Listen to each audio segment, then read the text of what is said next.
हिंदुस्तान के वज़ीर आज़म नरेंद्र मोदी 5 अगस्त को राम जन्मभूमि जो टेंपल है उस टेंपल की उसका जो फाउंडेशन स्टोन रखने के लिए 5 तारीख का उन्होंने इंतखाब किया है। वहाँ तो उनकी पॉपुलैरिटी में बीजेपी की, आरएसएस की, विश्व हिंदू परिषद की, नरेंद्र मोदी की पॉपुलैरिटी में इजाफा हुआ है। हिंदुस्तान के वज़ीर आज़म नरेंद्र मोदी 5 अगस्त को राम जन्मभूमि जो टेंपल है उस टेंपल की उसका जो फाउंडेशन स्टोन रखने के लिए 5 तारीख का उन्होंने इंतखाब किया है। वो 5 तारीख को वहाँ पे फाउंडेशन स्टोन रख रहे हैं। यानी उसी 5 तारीख को जब मकबूजा जम्मू और कश्मीर में आर्टिकल 370 और 35A जो हैं उनका खात्मा किया गया, उन्हें एब्रोगेट किया गया। एक पैगाम जो है हिंदुस्तान के अंदर एक सियासी किस्म का एक आइडियोलॉजिकल पैगाम दिया जा रहा है कि भारतीय जनता पार्टी, विश्व हिंदू परिषद और आरएसएस जो हैं हिंदुस्तान की सियासत में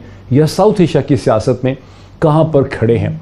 इसकी इम्प्लिकेशंस क्या हैं उस मकबूजा जम्मू और कश्मीर में जहाँ पर डोमिसाइल के नए कानून के ज़रिए बहुत ज़्यादा लोगों को रियासत के बाहर से कहा जा रहा है कि अब तक 1 लाख लोग जो हैं उनको शहरियत दी गई है, जो पहले के कानून में मुमकिन नहीं थी। यानी वहाँ की आबादी के तनाव को बदलने की कोशिश की जा रही है। इसकी पाकिस्तान के लिए इम्प्लिकेशंस क्या है? क्या हम रवायती बातें करते रहेंगे या कोई आउट ऑफ द बॉक्स किस्म के सॉल्यूशंस भी हमारे साथ हैं? ये वो मुश्किल सवाल है। हिंदुस्तान में तो शादियाने बजाए जाते हैं। हम जो ये तज्ज़िया यहाँ पे ऑफ़र कर रहे हैं कि हिंदुस्तान की मुश्किलात में इजाफा हो रहा है, वहाँ तो उनकी पॉपुलैरिटी में बीजेपी की, आरएसएस की, विश्व हिंदू परिषद की, नरेंद्र मोदी की पॉपुलैरिटी में इजाफा हो रहा है। वो तो एक डिफरेंट ट्रेजेक्टरी पे जा रहे हैं। हमें थोड़ा सा पेशेंस एक्सरसाइज करना पड़ेगा और पेशेंस एक्सरसाइज के अलावा थोड़ा हमें दिखाना पड़ेगा कि हम भी उनकी जो खाली रेटरिक से बात नहीं बनती, थोड़ा हमें भी दिखाना पड़ेगा कि भाई हम भी कुछ कर सकते हैं। ठीक है जल साहब, ये जो चीन ने एक्शन किया था लद्दाख में, यहाँ पे बहुत से लोगों ने समझा कि शायद चीन जो है वो हमें भी एक सिक्योरिटी वहाँ दे रहा है, लेकिन अब तो चीन जो है उसकी थोड़ी ग्राउंड रियलिटी बता दें। हमें खबरों से तो यही पता चल रहा है कि चीन ने बहुत से इलाके खाली कर दिए हैं, डिसएंगेजमेंट का प्रोसेस आगे बढ़ गया है। तो नेट इफेक्ट क्या है चीन और हिंदुस्तान के लद्दाख में स्टैंड ऑफ का या मिलिट्री जो कॉन्फ्लिक्ट हुआ उसका नेट इफेक्ट क्या है रीजन पे? चाइना का जो बॉर्डर है वो थ्रेटन हुआ है, उन्होंने अपने आप को सिक्योर किया है। अब डिसएंगेजमेंट सिर्फ इस हद तक है कि वो तकरीबन 1-1 किलोमीटर पीछे गए हैं और फिजिकल मुठभेड़ के चांसेस नहीं हैं जैसे पहले हो चुका है।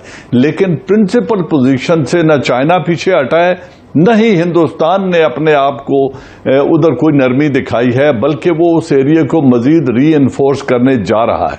तो ये है जो ग्राउंड रियलिटी। आज पूरी दुनिया ये रियलाइज कर रही है कि इंडिया एग्रेसर है, लेकिन मेरा जो खदशा है, और हिस्टोरिकली मैं 4 एग्जाम्पल्स आपके सामने रख देता हूं।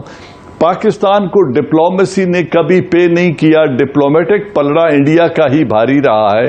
जब हम पहली दफा यूएन में गए, इसके बावजूद कि हम बड़ा बेर और ये सब कुछ अमेरिका को दे चुके थे, रशिया ने हमें वीटो कर दिया इस मामले पे और फिर हमें कभी दोबारा जाने की जरूरत नहीं की। फिर हमने जब 1971 हुआ तो पीस एंड फ्रेंडशिप का ट्रीटी यूएसएसआर के साथ कर इंडिया ने एग्रेशन की, हमें 2 लख्त कर दिया। हालांकि ईस्ट पाकिस्तान इंडिया का न इंटीग्रल हिस्सा था, न वो। मैं जरा मुझे दोबारा मुझे जरा मुनीर अकरम साहब के पास जाने दीजिए। आप ये पॉइंट को लेके उसकी वजह यह है कि मुनीर अकरम साहब सिर्फ पहले पार्ट में मेरे साथ हैं। मैं आपके पास फिर आऊंगा, हम हैं इकट्ठे ब्रेक के बाद भी, लेकिन मुनीर अकरम साहब ब्रेक के बाद हमारे साथ नहीं है। मुनीर अकरम साहब, आपने सब कुछ सुन लिया और जनरल साहब तो पॉइंटेडली ये कहते हैं कि डिप्लोमेसी ने हमें कभी पे ऑफ नहीं किया है, हमें हमेशा मारी पड़ी है नेगोशिएशन टेबल के ऊपर। मोहित भाई शायद सही हो, तारीख को अगर देखें, पर उस पे डिप्लोमेसी की कितनी इक्वेशन थी वो हमने देखनी होगी हिस्टोरिकली। वो मुल्क की ताकत है। अगर मुल्क में ताकत हो तो उसकी डिप्लोमेसी भी ताकतवर होगी और उसको फैसले सही मिलेंगे। पर अगर मुल्क कमजोर हो इकोनॉमिकली, पॉलिटिकली, अंदरूनी अगर हमारे डिविजन्स हों तो उससे डिप्लोमेसी भी कमजोर हो जाती। तो अगर तारीख को देखना होगा कि 71 में क्या हुआ, क्यों हुआ, وہ میرے خیال میں جو ہماری کمزوریاں تھیں وہ ڈپلومیسی کی کمزوریاں نہیں تھیں، وہ ہماری خود کی نیشنل کمزوریاں تھیں جس وجہ سے ہم نے مار کھایا۔